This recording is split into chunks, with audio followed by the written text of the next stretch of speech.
हाल ही में आए जजमेंट के अकॉर्डिंग बेटियों का भी पैतृक संपत्ति में बराबर का हक होगा, अर्थात बेटियां भी जन्म से अब हमवारिस होगी।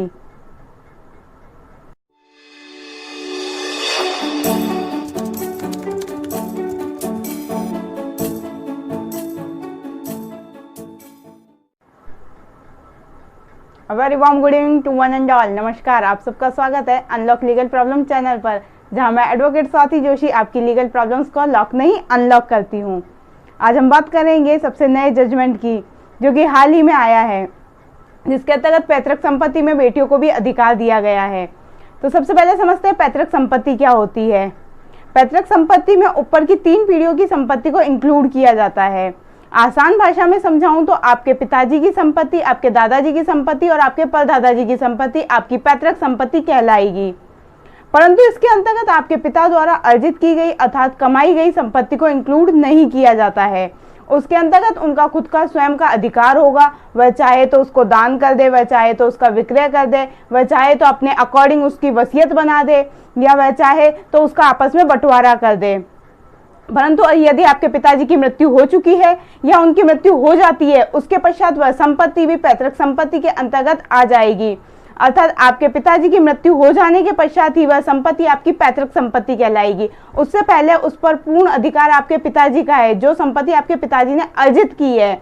यदि उन्होंने अर्जित नहीं की है और उन्हें भी वह अपने पिताजी से या उनके दादाजी से प्राप्त हुई है, तो वह आपकी पैतृक संपत्ति कहलाएगी। उस संपत्ति को आपके पिताजी दान नहीं दे सकते, परंतु उनके द्वारा स्वयं द्वारा अर्जित की गई संपत्ति उनकी स्वयं की संपत्ति होगी, वह पैतृक संपत्ति के अंतर्गत इंक्लूड नहीं होगी जब तक वह जीवित है।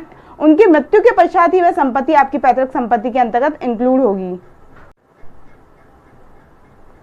3 सदस्यीय पीठ के अध्यक्ष के रूप में जस्टिस अरुण मिश्रा ने बेटियों को संपत्ति में हमवारिस बताया है, अर्थात बेटियों को भी अब बेटों के बराबर अधिकार दिए जाएंगे।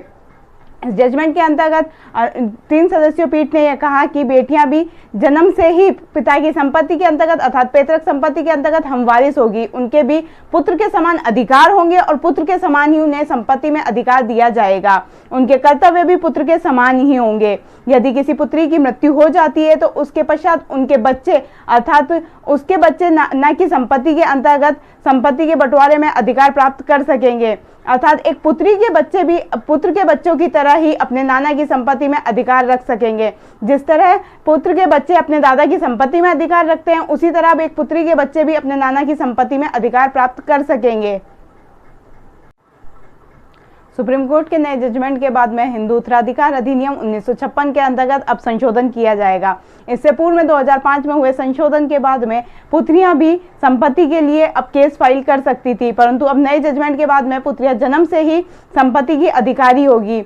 इस जजमेंट के अंतर्गत जस्टिस अरुण मिश्रा ने कहा, once a daughter always a daughter, अर्थात एक बार पुत्री सदैव पुत्री, यानी विवाह होने से पहले जो पुत्री है वह विवाह के पश्चात भी पुत्री ही रहेगी।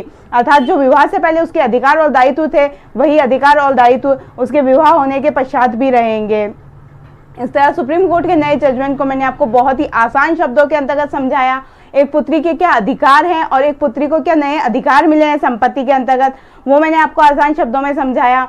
जस्टिस का क्या रोल रहा था और अरुण मिश्रा सर ने क्या कहा अपने जजमेंट के अंतर्गत, उस शब्द को मैंने आपको बहुत ही आसान भाषा के अंदर समझाया है। आई होप आपको ये वीडियो अच्छी लगी होगी। वीडियो कैसी लगी वीडियो के नीचे कमेंट करके ज़रूर बताएं। वीडियो को लाइक करें, शेयर करें और चैनल को सब्सक्राइब करें, ताकि मैं आपकी लीगल प्रॉब्लम्स को अनलॉक कर सकूं।